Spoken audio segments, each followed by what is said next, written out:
What is going on, everybody? My name is David Greenspan, as you already know, and I'm welcoming you back to season 4 of the Mindshare podcast. Additional podcasts are available at mindshare101.com and on all the major podcast platforms. This week's episode is sponsored by Kits Keep in Touch Systems and the Buzz Conference.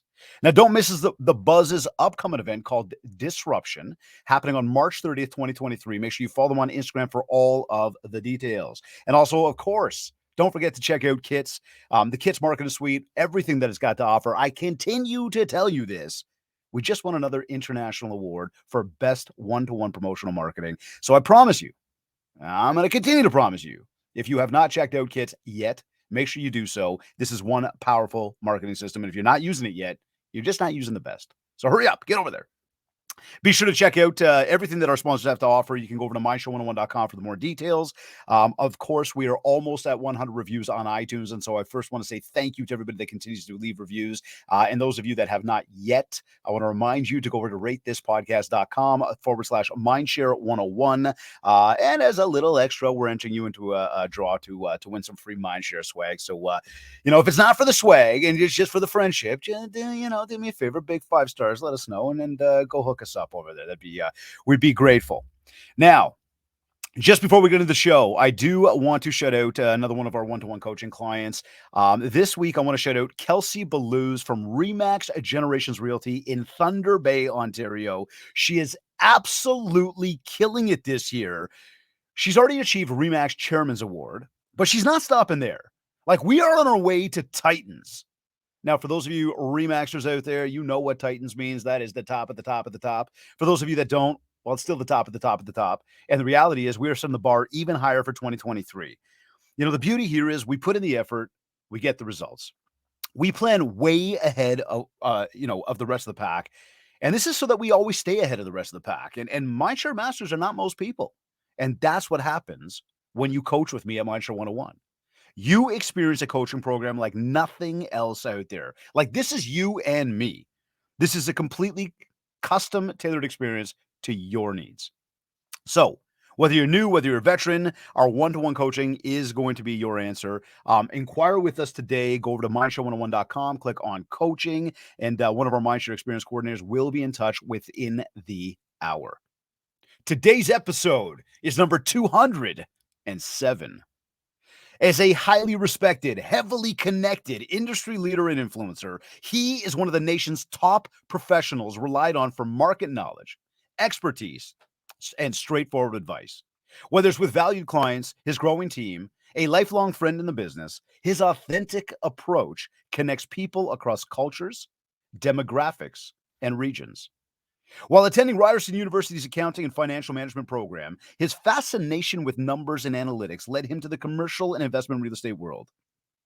15 years ago, he committed to having an unmatched work ethic and unwavering integrity in the field, which resulted in him leading his team to Chairman Award at Royal LePage for a decade, while expanding his network to include the country's most reputable builders and investors. These days, his name is synonymous with Toronto real estate investing, as he is a frequent guest across all major mass media channels who seek his unique perspective and exceptional guidance. He is also the co-founder and managing partner of REC Canada, the largest investment-focused real estate firm in the country. REC Canada is the recipient of multiple awards in the real estate community, and it has an impeccable pedigree. REC is home to over 50 senior brokers that deal with over $500 million in Canadian U.S. real estate each year. More than a remarkable real estate mind, he is a dedicated philanthropist who loves giving back to the community. Plus, he loves to ride motorcycles, and well, Joining me on this episode of the Mindshare podcast is serial entrepreneur, finance and real estate authority, podcast host, co-founder and managing partner at REC Canada, Simeon Papailas. Now, dude, I know I just flubbed that last name. I apologize, dude. And in the blue corner. In the blue corner. David Greenspan. No, dude, it's all you today, man. It's all you, brother. My man, if there was a hype man of hype men, You're it, man. Welcome to the Mindshare podcast, Make bro. a guy feel good hearing about all those things, man. Thank you. Buddy, Thank I you was for just the saying to info. you off air, like the fact that you're all over the place right now. I'm just grateful that we even got some of your time today. Well, blessings on blessings. It has been busy, no doubt. It's been a crazy year, and I think that's kind of what's causing this huge influx in both demand for our services and the obvious PR that we've been participating in. Both the industry and the consumer are both so confused and at their wits' end as to what's the best strategy to move forward with and just making decisions. And of course, in our industry, to our brothers and sisters in the business, looking for guidance and looking for training and for coaching and for skill set building and where do we go? How do we face this this new beast, this new environment? You know, it's funny. I mean, I want to get into that stuff with you because I want to get your take on that market and with the message that you're delivering to your clients, your agents, people around you. I know you got a lot of influence in the industry. Just before that, though, how long you been in real estate? Like, I know that I mentioned here about 15 years, and I know we talked about sort of the background, but has it been 15? Has it been longer than that? So I was licensed 15 years ago. I Yep. was in real estate, in commercial real estate, business sales only for about a year, almost 2 years before getting licensed. Okay. So I was selling actual businesses, 99% in the hospitality business, like selling restaurants to other restaurateurs, etc., Okay. which literally paved the way for me to get into commercial real estate with all those contacts and everything else. I was going to say that's a lot of contacts there. Once you're in that industry, I know we had another guest of ours a few weeks ago, Ravi Singh. I'm sure you know Ravi. Ravi was in the club industry for many years prior to real estate, and again, we talked about the network, we talked about the connections, and it's amazing how like you could take a whole past life and bring it forward into something like this. But I guess you got a little bit more of a synergy with what you were doing with the restaurants there. You bet. Well, So, I came from the restaurant industry. I was born and raised in it. So my parents, classic okay, Greek immigrant story in America. yeah. So my dad immigrated to Edmonton, Alberta, in the mid '70s, Why'd he go to Edmonton? because he the Nothing only against Edmonton, guys. Go nothing Oilers. against Go Oilers. Edmonton, but he didn't have a Just one. choice. So there was a few years there, and I believe it was under Trudeau government where they were just bringing them in. So it was Greeks were going to Germany, Australia, or Canada.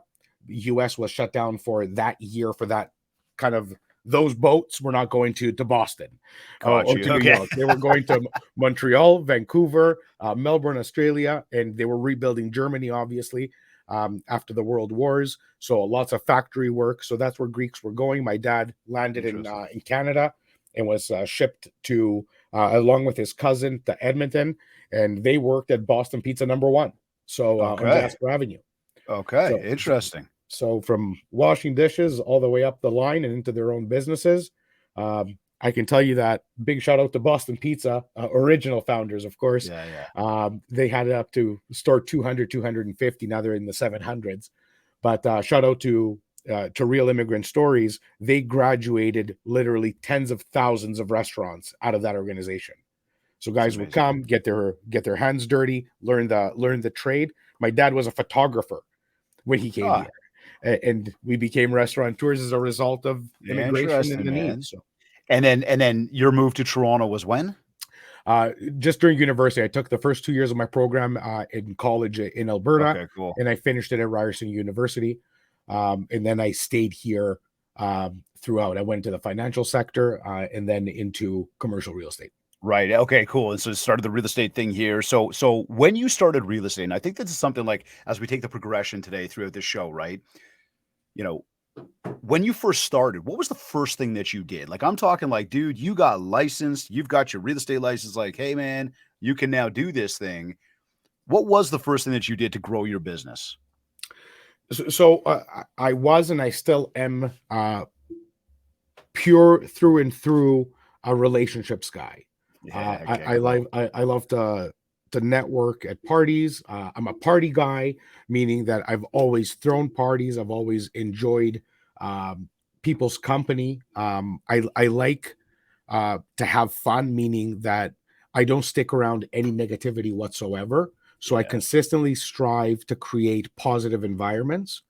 And it's exactly what I did. Basically, I went from financial services, which I grew very fast and quickly, into a six-figure income, early six figures. I'm talking about $100,000. That was Mhm. like my big goal Mhm. as a kid, and I hit that in a year and a half into my career with bonuses. And I found out at the same time that for me to get into 250 or to 500, it would actually never happen unless people died, because Okay. the corporate side of employment works very differently than the entrepreneurship side. It's not up to you; it's up to other people on what happens in your life, and that's not something that fared or boded well with me at all. Explain that one a little more there. I mean, I worked for one of the big five banks Okay. in their small business restructuring division, like kind of like a To make more money, climb the ladder, you gotta have somebody that's gonna be out. Yeah, I yeah. understand you. Okay. Yeah. So I made supervisor, I made manager, I made and I didn't make director, excuse me. I made manager, and then to become a director, well, those are the dinosaurs. And the only way to make director is when a director is gone, because nobody ever lets go of, let's call it 300K. So I Right. would have I to got you. wait 20, 25, 30 years or Yeah, whatever the yeah. case may be. And I Yeah. said, no, thanks. So I reached out at the time. My roommate, the guy who I was living with, was head of security. May he rest in peace. He passed away. He was head Sorry of about that. security for the biggest club owners in the city. So I was literally 24. This is circa 2004, just to kind of age myself appropriately. Um, and I was either helping him at the club or bartending a shift or whatever the case, because I liked to be there. But I got to learn every single club owner, every single lounge owner, every after hours, every supper club.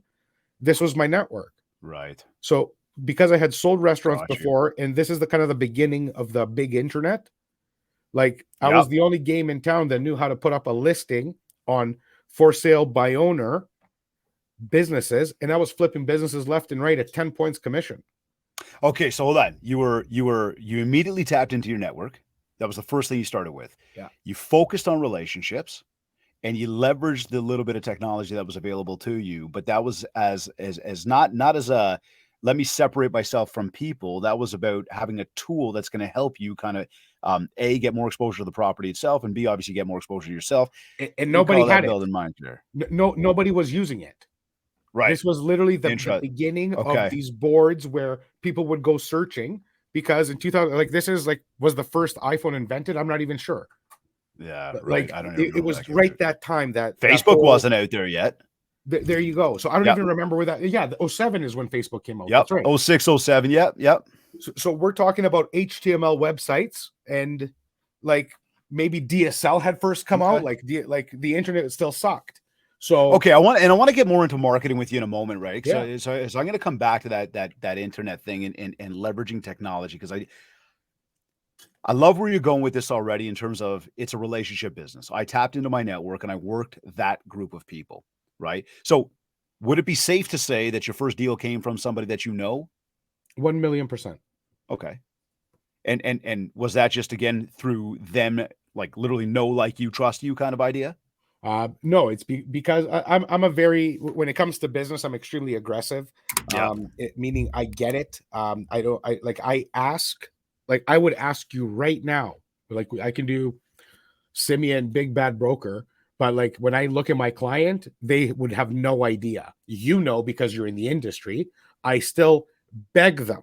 Like Yeah. I will not leave if I don't close them. I will beg if I have to, and I will say, my man, all I'm looking for is the opportunity to earn your business.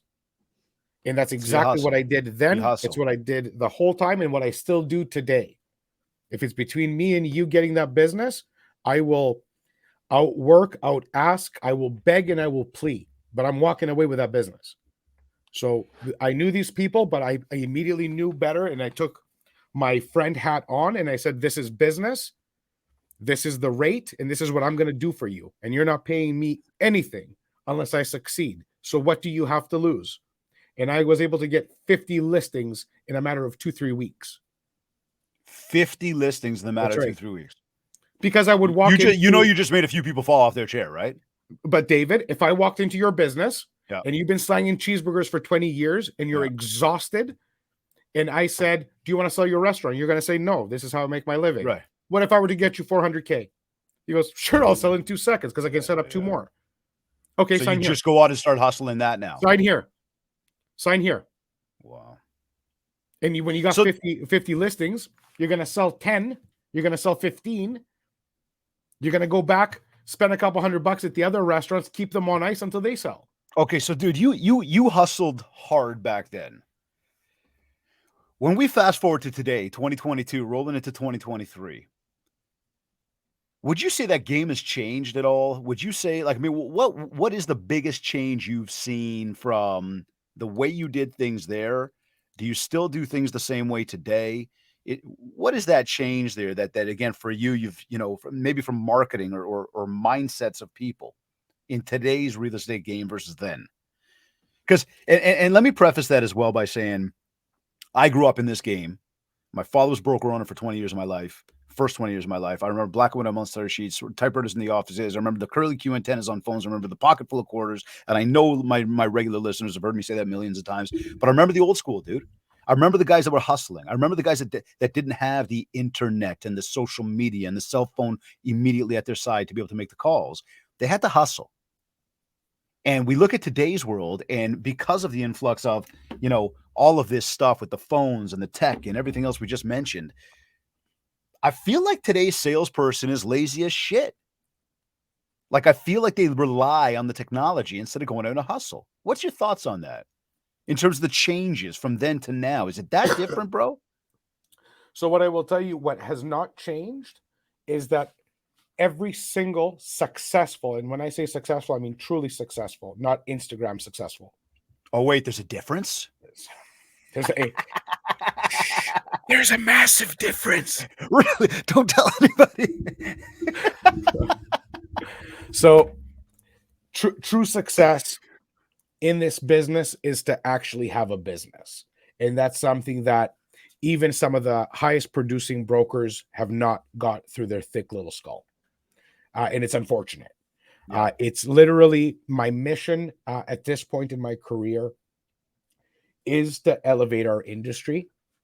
So my mission statement today, and I'll go back to my mindset in a second, but if you ask me, what are you about right now, is every single agent that I speak to, and I give my time to so many, with the only hope that they just simply understand to respect themselves and their time, to not make the mistake of wasting years without building a business and just jobbing.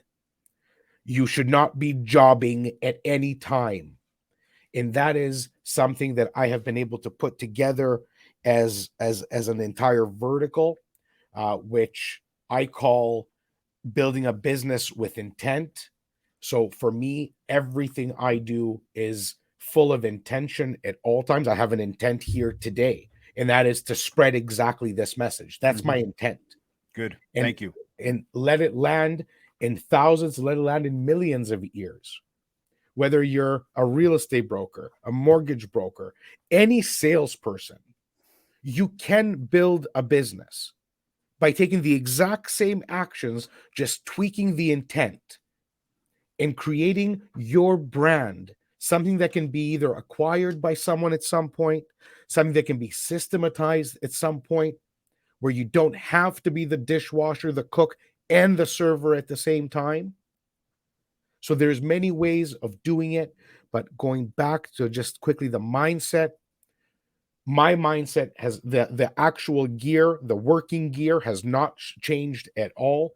I work 12 to 14 hours a day since I remember, since I was 14 years old, I guess, going to school and then working part-time at our restaurants and through all the stages. So people who work are working, my man. People who want to find and cut corners have always, there's a bigger generation of them now because just more coddling and technology and enablement and entitlement.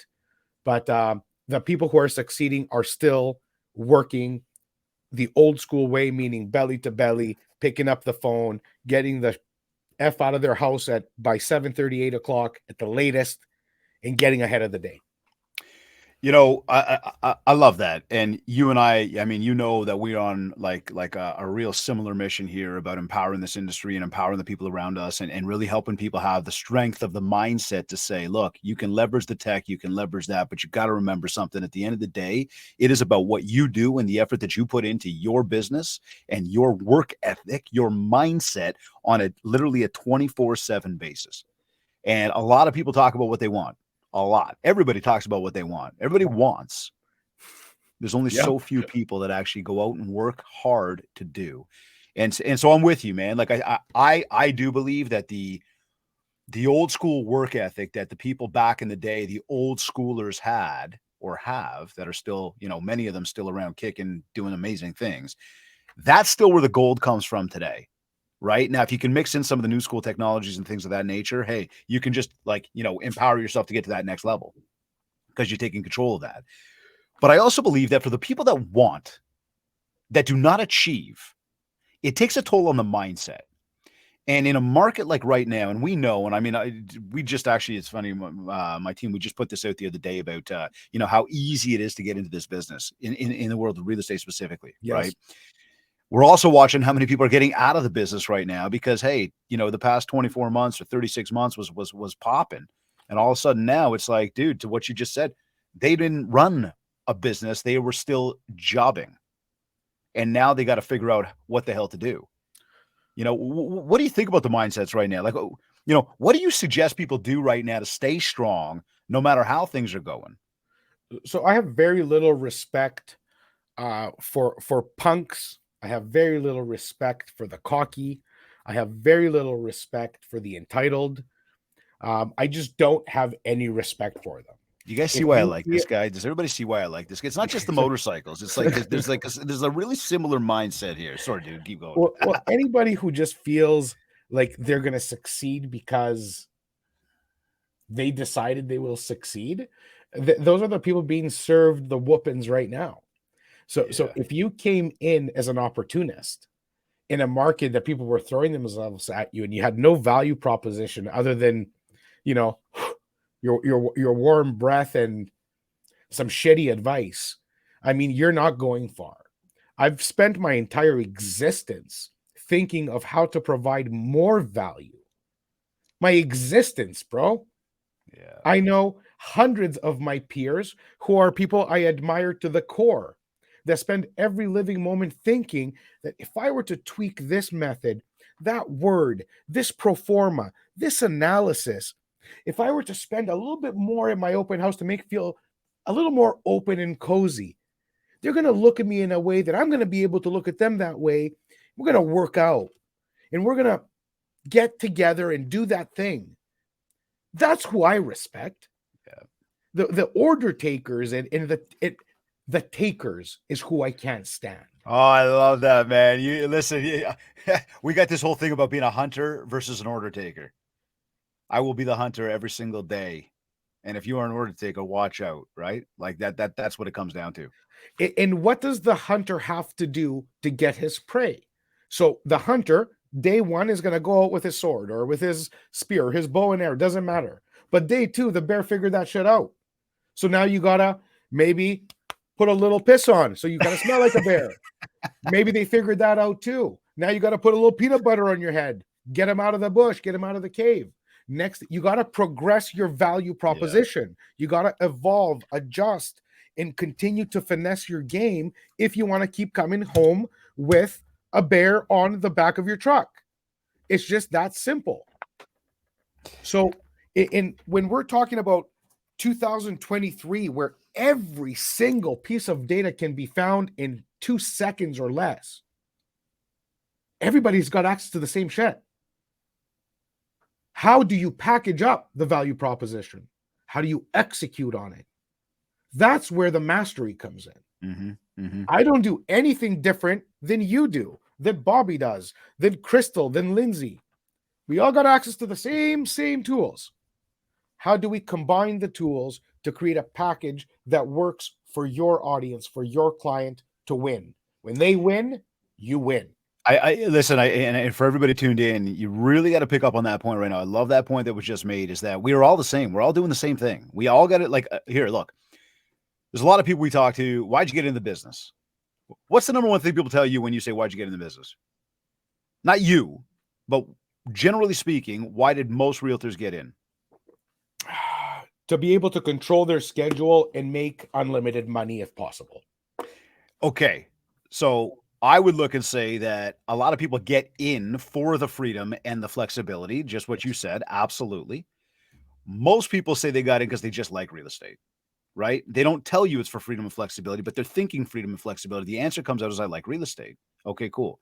Liking real estate is not even close to enough to succeed in this business. No. Then, for those that do say, yeah, it is the freedom and the flexibility, well, understand something, everybody. And Simi just said that again, right? To create the freedom and the flexibility, you cannot just be jobbing. I love the way you put that, bro. Right? You've got to be running a business.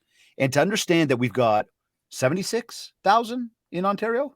Is that what it is now? Right? Something 76,000. like that. Something obscene like that. Like ridiculous. What is the population of Ontario? Like the percentages are stupid for how many people, the ratio, right? Like it's nuts. So how do you compete? And if you're thinking to yourself, you're like, yeah, how do I compete? Everybody's offering something. No. But he just said it. You got to figure out what that different mousetrap is. What is that different value prop? Because that's how you compete. Because most people, and I'll come back to that, they all want the same two things of freedom and flexibility. They just don't do what they need to do to achieve freedom and flexibility. So, my bottom line is just don't be most people, right? Put the time, put the effort in, because that's why people are getting out right now. I've heard, I don't remember what the number was. I heard the number the other day, something like in thousands, in droves, there's people leaving the industry now. That's correct. And just think it through. So these people came in at a time where they didn't have to look for business. Dude, they put a sign in the lawn 60, 90 seconds later. It's like business was available. People wanted to buy real estate. Money was free. Yep. Listings were going like hotcakes. So the bottom line is, in a rising tide, all boats go up. Yep. It's when the tide is going out, we see who stands. And what's happening is you have a bunch of ships that have absolutely no infrastructure whatsoever. The minute the water came down, the boat fell apart. And where am I at now? Am I going back to my 9 to 5? Doesn't my 9 to 5 still even exist? Because now we're going through a recession. And if anybody is wondering if we're going into one, you have been in one for 5 months, 6 months. Okay, I want to ask you about that. Because the mainstream media, sure. forgive me, the mainstream media is talking doom and gloom. You led me right into that because they are talking doom and gloom. What are your thoughts about the market?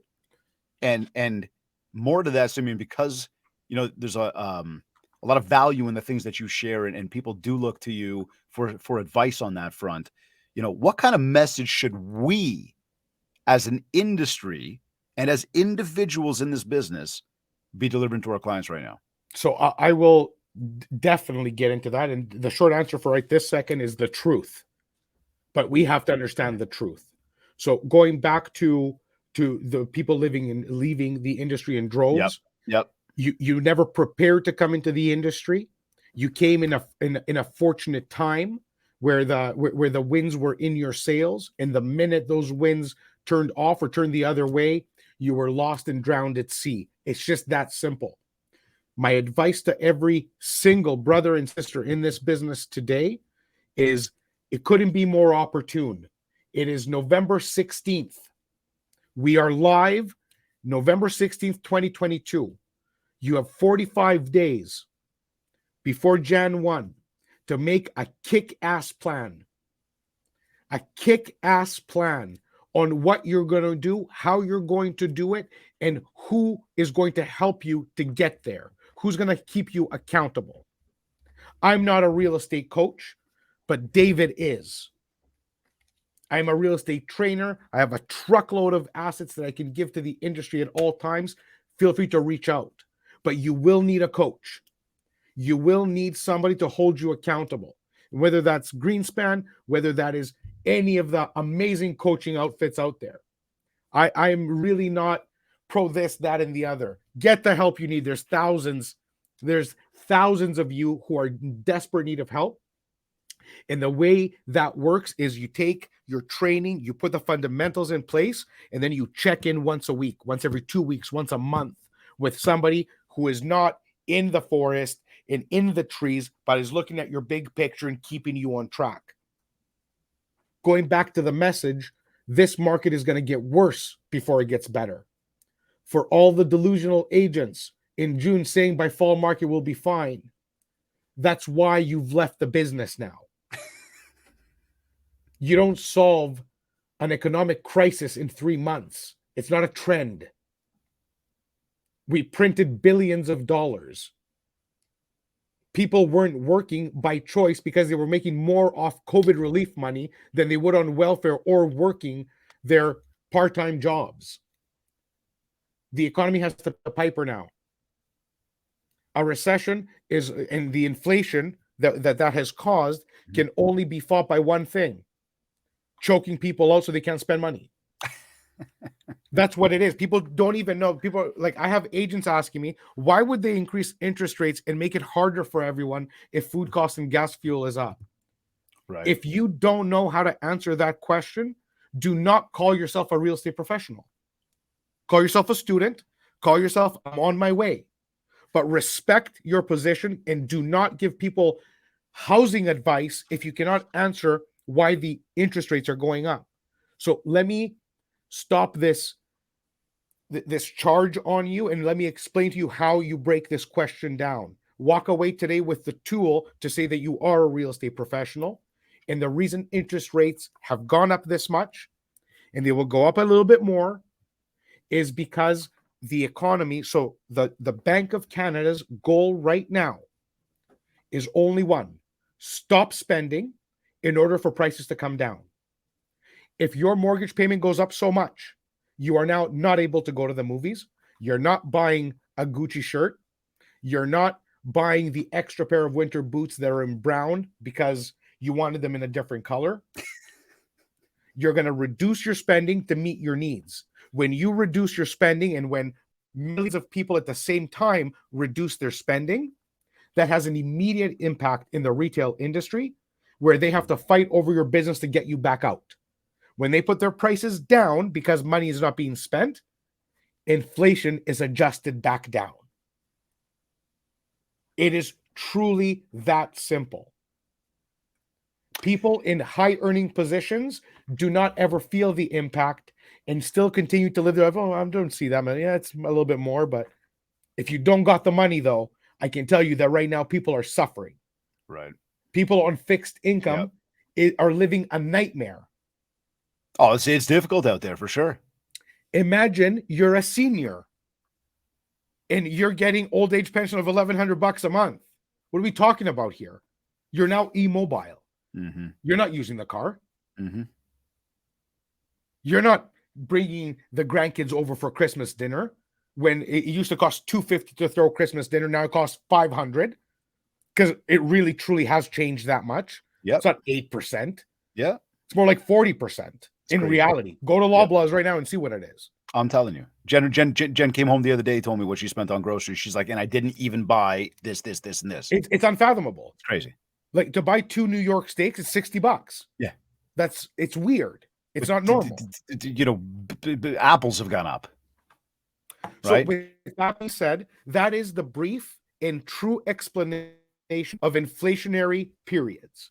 So if you were wondering why it's happening, this is why it's happening. It's the one thing that affects everybody instantly, and it can change crowd behavior.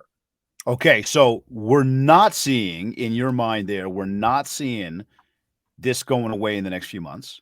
No. The next thing is, when we talk about the messaging, your advice to everybody, and I love it, know what the hell you're talking about, right? Don't just answer and, oh, it's a great time. Because again, you know, one thing that I've shared with people is, with the mainstream media continuing to put the doom and gloom on the market, I don't believe that we as an industry want to echo that, but I also don't believe that we as an industry want to paint, you know, sunshine and butterflies or lollipops or whatever, you know, when it's not like that. We've got to truly understand what is taking place out there, understand how to explain it to our clients, and educate them on the best way to proceed for them. So if anybody were to catch any of our speaking gigs, whether it's on investor stages, in events, etc., when the market was white hot, we were screaming caution. Okay. When the market is depressed like it is right now, I'm screaming, don't worry about it. Nothing is going away. Because see, that's where I'm going right here. So there's a positive opportunity. Okay, so here is right now a good time to invest in real estate. So right now is the best time to invest in real estate. As a Okay, matter of fact, my flagship presentation that I'm presenting on Saturday to over 1,000 people is how to invest and win during a recession. love that.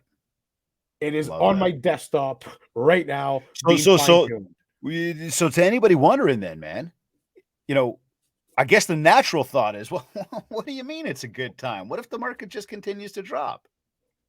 Shouldn't I wait a few months? So And and I put that out there because one, there's just curious minds, yeah, and two, because we do have, let's say, our clients, the buyer, the seller, who's like, well, I'm kind of waited out a little bit, right? absolutely. So there's two major things here. So if you're a residential market specialist and you trade for your client, for end user clients that are selling their family home and buying a family home, that is a completely different interpretation to the market than when you ask me, is this a great time to invest in real estate? So an end Okay, user, okay. Let me throw this out there too, just to muddle the sure, waters there a little bit, and say, how sure. would somebody who already owns a home with a mortgage, how could that person invest in real estate with kind of that limited additional capital and knowing that the banks aren't really loaning on equity, keeping the increasing interest rates in mind? Is there a trick to that? Well, there's a lot of analysis to that. So Okay. not all markets are equal. Not all markets are the same. When somebody says the GTA market is one market, they're wrong. There's Yep. over 200 micro markets in the GTA, Yep. and there are Makes sense. markets inside the GTA that represent a tremendous amount of opportunity because of regentrification, uh, adding density to any given neighborhood, and there's neighborhoods that are on the decline. And there are cities in Canada that are on the incline in a very positive trajectory. And there are cities that are, dying because the plant closed and the mill closed and all the different things that affect real estate and investment. But to the average regular agent that is transacting for their network on their family homes, is this a good time to buy or sell? And the answer always lies in knowing your client's goals and objectives. If they have to sell because they're not able to afford it, of course it's a good time to sell. If they bought in February and they need to sell right now, it's not a good time to sell. Hmm. So, depending on a myriad of things, you have to be able to do what's called a client intake to understand the motivations, to understand the underlying reasons of any move they are trying to make, and be able to facilitate and give a value proposition that matches their goals and objectives. That is the job. So, knowledge is what's required.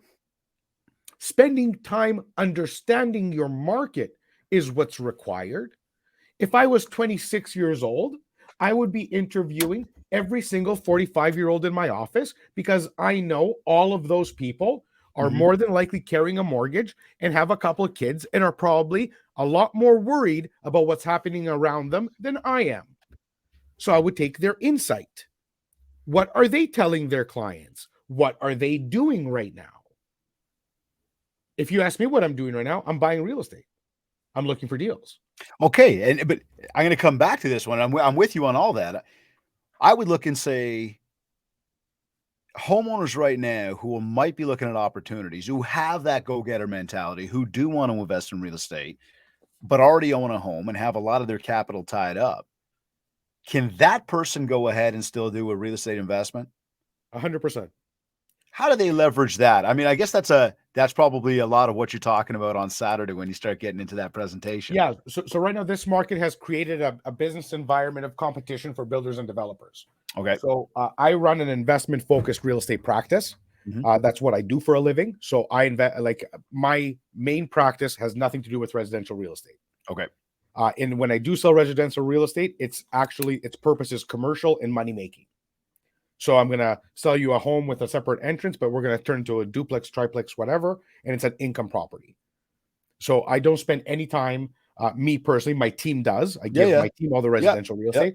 me personally, I never look at a home, for the pink walls and this is going to be our perfect nursery. I am 100% a business, numbers, and money guy. And I look at real estate as a tool to either brighten a space. I like architecture, and I like creating wealth with real estate, like improving it. Yep. So what the coaching that I'm doing right now to my clients, the opportunities that I'm presenting are mostly future facing, meaning pre-construction, Okay. whether it's low rise, mid rise, or high rise. Depending on where they're at, I want to limit their exposure to mortgages right now. Mm-hmm. Meaning I don't want them qualifying at 7 points for a property that's not going to carry because the rents haven't caught up yet to the interest Right. rates. Right. So right now, my advice to people is to buy pre-construction at lower prices because they've had to lower prices and Right. they've had to cake in incentives like never seen before, like zero exposure to development charges or increasing development charges that can be $50,000 on a condo. Right. So they have them capped at zero. Deposit payments payable over 2, 3, 4, 5 years. How much easier can you make it on your client to be so small? Like it's not a capital intensive affair. Mm-hmm. You can break it up. Well, And I finally, think that's the big key right there is the capital huge, intensive, right? Yeah. huge, because people don't have 150 grand right now. And if they did, they're too scared to put it out. That's right. So this way, you're telling me you're only going to put out 30 grand this year, 30 grand next year, 30 grand the year after, and 30 grand finally when it's built. That 120 grand is going to become your investment into this asset. 4 years from today, we're going to be in a different world. In a different world, David. Mm-hmm. Whether it's the interest rates are up or down or sideways, 4 to 5 years. If you look back 5 years ago today, we were talking about the Ontario Fair Housing Plan. Yeah. Since then, real estate has doubled. Yeah. So in 5 years from now, whether real estate doubles or not is irrelevant, but it's not going to be worth what it is today because the costs are going up. So there is going to be appreciation. They don't have to carry a mortgage. They don't have to get their mortgage rate until that closing day. And they're only putting portions of a down payment every so often, which makes it easy for them to lay it out. So that is the Okay. predominant asset class that I'm selling right now. Okay. And so the answer in a nutshell is yes, there's still opportunity in real estate Massive. for investment. The answer in a nutshell when it comes to the market itself, yes, things are changing. Yes, it is, but educate yourself. Once you educate yourself and you do find opportunities, you've got ways to get out there and communicate that and create more business for yourself. So now I want to circle back to this one because this is one of my more favorite topics here is, around the idea of marketing. And all jokes aside, what we call build and mindshare, right? How do we get people to think about us first? So if I said to you, which channels do you believe agents should be leveraging right now to build that mind share? What would you suggest people are doing? Because we see too much BS out there. We said it a moment ago. We joked about the Instagram accounts and everything else. And yes, we all use Instagram. That said, it's not the be all and end all.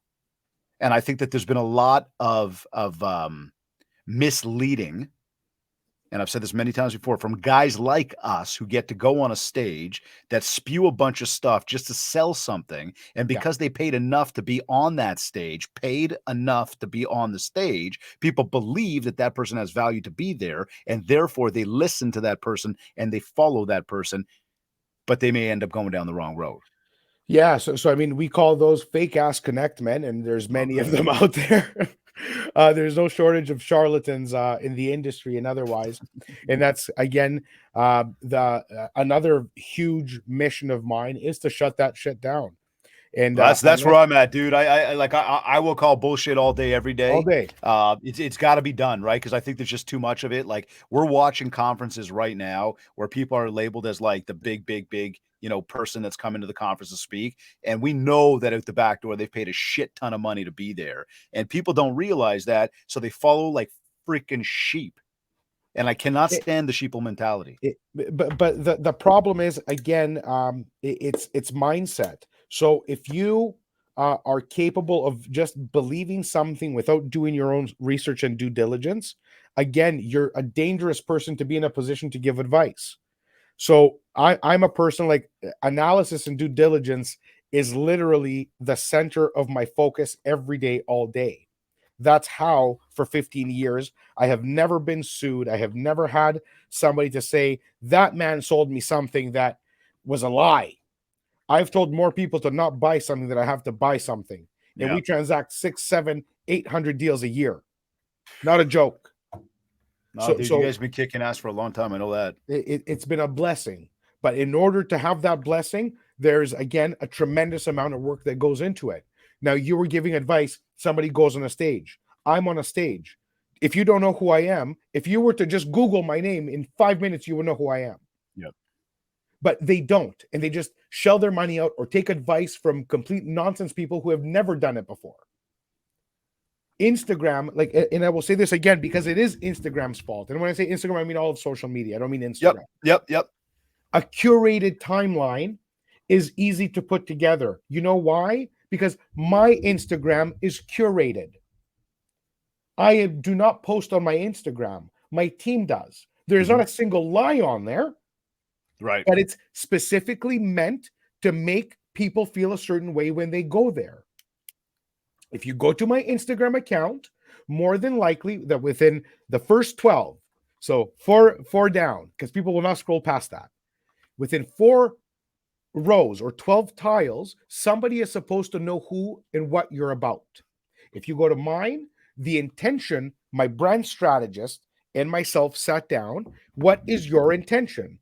And I said, I want it to be authentic. I want it to be authoritative.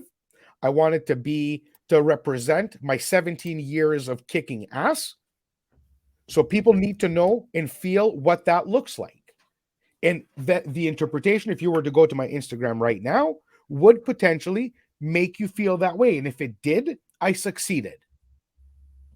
But that doesn't mean that, what if I was a liar and a crook? I could do it the same way. It so happens that I'm not. But the liar and the crook is doing the same thing, and they can, because these are platforms where you control the narrative. So, Okay. which is So why it's more important than ever as an agent to do your due diligence of the people that you choose to work with. And when we're talking about Mindshare, nothing will ever beat belly to belly investigative Mindshare. Meaning, David, can I have a moment of your? Let me buy you a coffee, bro.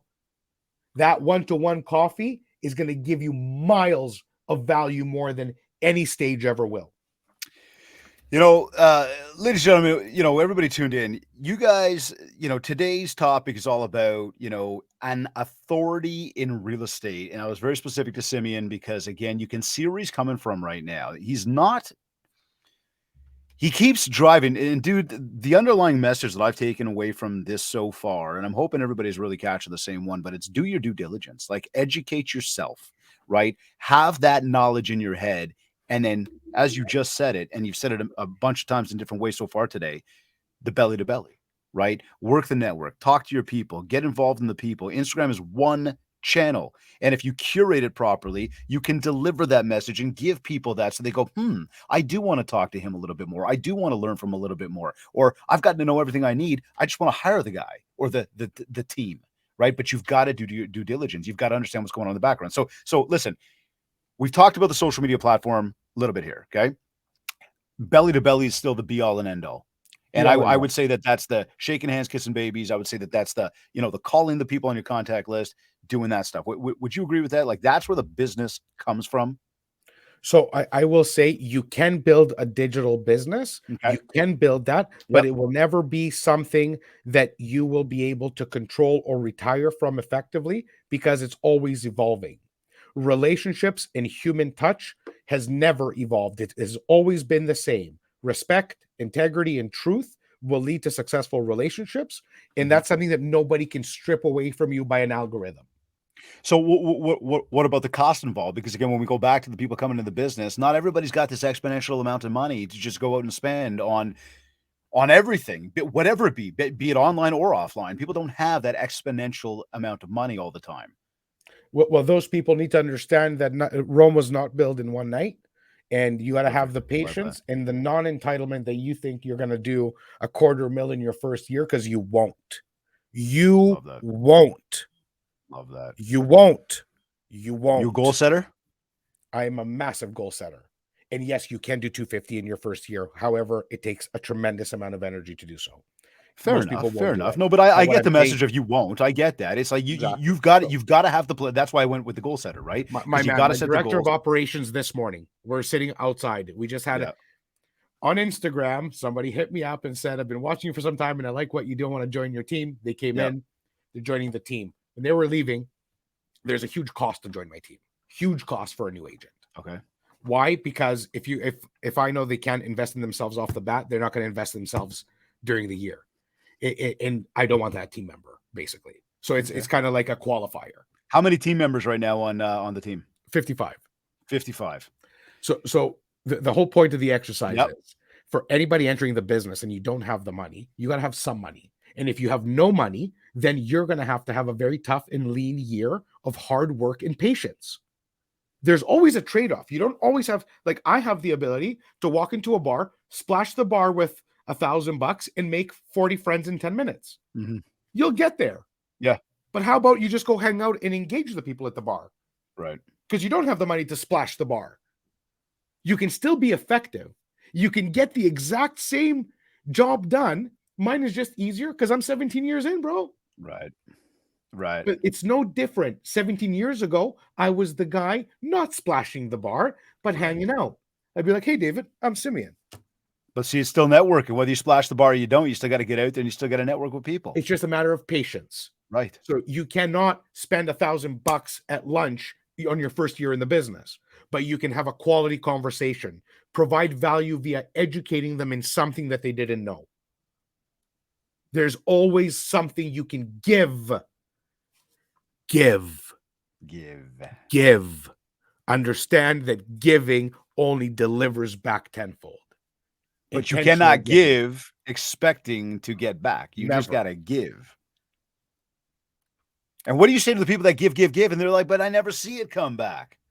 They're liars. That's all. Yeah. They don't see what comes back. They're either giving They're the not wrong. paying attention to it, right? It's that simple. Okay. All right, cool. Or you think you're giving, but really you're not.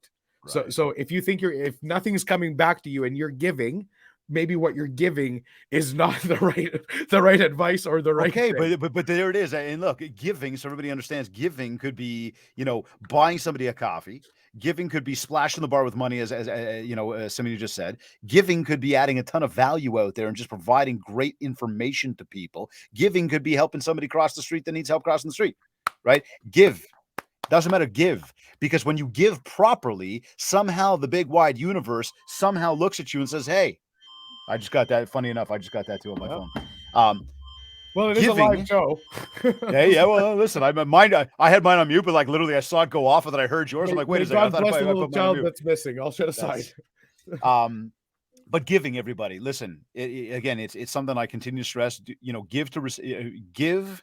It's a power of reciprocity, but do not give to receive.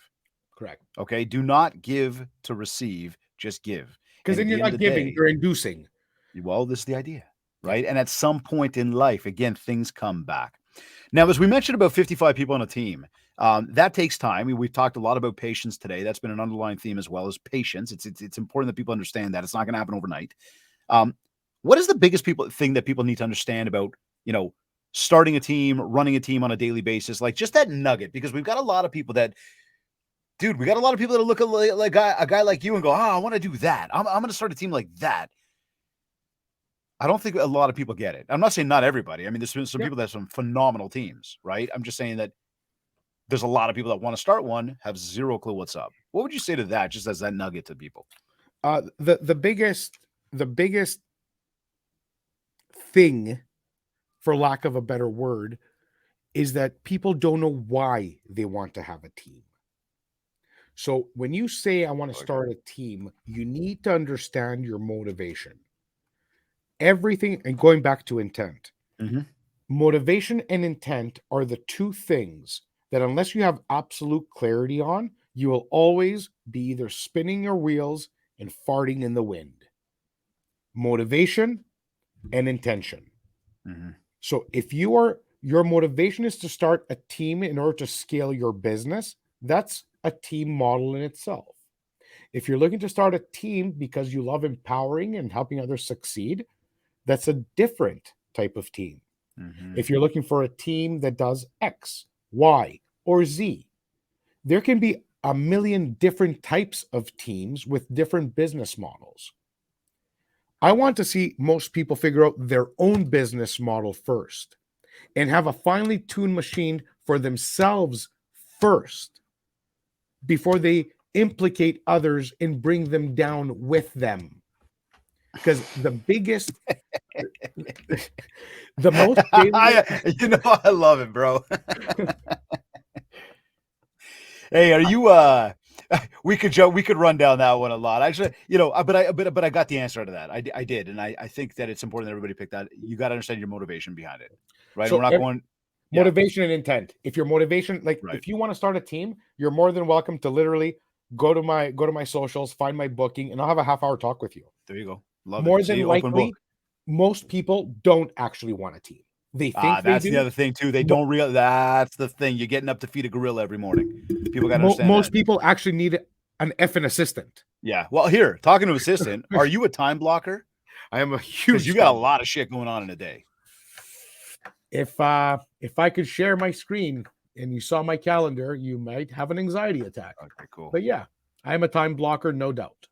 Okay. Now, Absolutely, no doubt. so then here's the question. The day's over.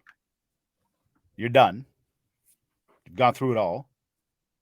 How do you know it's been a successful day for you? Um, I truly, and this is for real, my man, not bullshit. It's very rare that I don't have an excellent day. My days are always planned with intent, Mm-hmm. and provided I hit 80% of my appointments, Mm-hmm. 90% of my appointments, the day is a blessing. Because every day, like again, there's a point in your business when you realize that excellence doesn't exist, perfection doesn't exist, that every day is just another chip away at progress. Just chip away. And if when you understand that, you're literally pretty much always grateful and content to have the shot at another day of chipping away. So that's truly where I'm at in my life. Nobody in my room has ever heard me complain that we're not getting shit done. Everybody's like, did we get this done? Did we get a little bit further on this? Shut her down. Let's go home. Let's chip away again tomorrow. There it is. So, There it so is. great gratefulness in the opportunity to chip away is where I'm at. I love that. And again, for everybody tuned in, and especially my regular listeners, once again, the answer did not come down to money. No. It came down to understanding what needs to be done, being intent with what you want to do, chipping away, as Simeon just mentioned, right? And recognizing that you did accomplish stuff today. And that right there, in of its own, should empower you to have a stronger mindset and be able to propel you forward, to be grateful for what you accomplished and be ready to take on and crush it the next day. And by no means do I not put value on money. I put a huge value Oh, on dude, I money. love money. I'm the first guy to say it. No problem. No doubt. But that's when you ask me about time blocking. There's 30 or 40% of any day's activities are absolute revenue driven activities. Oh, absolutely. To So me, don't kid yourself. Like when I say I need to hit 80, 90%, that absolutely. 30% needs to be hit per day. I need to check in with my top Yeah. agents, all the things. It's But about generating money. That's what it but comes down to. But again, it's not judging our success based on how much money we no. made. It's about, did we have intent? Did we execute? Did we help people? That's the type of stuff that, hey, the money follows. And it's always there. If you're consistently doing those activities, it's actually impossible for the money not to be there. Literally, it's impossible. Because if you have enough stakes in the fire, there's going to be result, no matter what you do or say. But you just got to stay consistent. Well, that's why we talk about always building mind share, because it equals market share. Dude, give me some final words, something that you can help. I mean, you have shared so much today. I want to wrap this with a bow. Just some final words that you can help everybody who's tuned in Uh, to help themselves get out there, build more mind share, so that they can all get more market share. I'm going to absolutely take this down a selfish aisle, I suppose. I've built an incredible training that's commencing in January. I would love to see your audience look at it. You can. I'm the host of Brokers Playbook podcast, and David will be on in short order. I built an incredible training where it has the power to change your life. But I will also say that this is the time for business planning and education. The value of coaching, and I am on a coach's podcast, so I'm not gonna front. David could be your coach or any other person that you Mhm. choose. I don't want to Mhm. talk nonsense. No, no, no. Find your right fit. I'm gonna say Find it your as right well. fit, Find your right correct? fit. But coaching is something that anybody that's considers himself serious in the business, do it. I'm not a coach. I have a training, and I would love to get your feedback, your audience's feedback on my training. There's a 2-week free trial that you can kind of test out before January and take a look at what the other cohorts have done. But the results are incredible. It helps people go from finding their why to building their brand and their niche and executing with intent, which is my entire existence. So that's what I teach. But I will say that if you're going to do this, invest obviously in training, but invest in yourself, staying accountable, just like physical exercise. Jan 1, people, the gyms are packed. Feb 1, by Valentine's Day, it's crickets. So don't be part of the crickets. In order to become successful and stay successful, you have to stay accountable. You need to have accountability partners. And in most cases, that looks like a coach. So my advice is take your shit seriously. There's lots of great packages out there for everyone, but that's something you should incorporate into your business for 2023 is education and accountability. Love that, man. And education's been a big part of today's conversation as well about educating yourself to get that message out there. So, absolutely amazing, brother. I've got your Instagram handle up here on the screen right now. Is that where you want to direct people to go? Is there a link that they can go to from there to find more? Like, S where do you Papa want to alias direct people? wherever they live. I'm on LinkedIn, Facebook, Instagram, and I just have a brand new intern working on the Tiki Talkie. Uh, we'll see how that goes. He told me to do a dance, but I refused. Yeah, forget the So you're not going to dancing. catch me dancing with. Anyways, I'm S Unless Pop you're at the alias. ball experience, $1,000 all over the place, but that's a totally different evening. That's right. So S Pop alias is my handle across all platforms. And you can reach out to me, DM me there. Brokersplaybook.com is my version of Mindshare. Cool. If anybody wants to look at the episodes and get some value from there, I'm across every single podcast platform on brokersplaybook.com. And that's where also you'll find the details on the training and kind of what I stand for. So that's what I would tell people. Wicked, brother. Listen, I can't thank you enough for today. I know you're an incredibly busy man. It's been an absolute honor to be able to have you on the Mindshare podcast. You've shared some incredible message with everybody. I hope those of you that tuned in today were taking a whole bunch of notes. And if you haven't, I want to encourage you to go back and listen. There was just some really powerful messages. And this guy's doing a lot of great stuff out there. I encourage you to check him out. Check out everything he's got to offer. He's definitely an authority in this business. And Simeon, once again, a big thank you for helping us build Mindshare today. One last big shout out to the Ontario Real Estate Association. They're having their huge powwow next week. It's the Reality Plus conference featuring Dave Goggins, Bill Clinton, every major motivational speaker and otherwise. I encourage the entire community of ours to attend. And I am humbled to be moderating the tech and disruption panel. So come and support your boy Simeon, and of course, network with over 2,000 agents. It's going to be huge. Absolutely, brother. I can't wait to be on that stage on, I think it's Wednesday morning. I'm going to be on there, having a good time as well.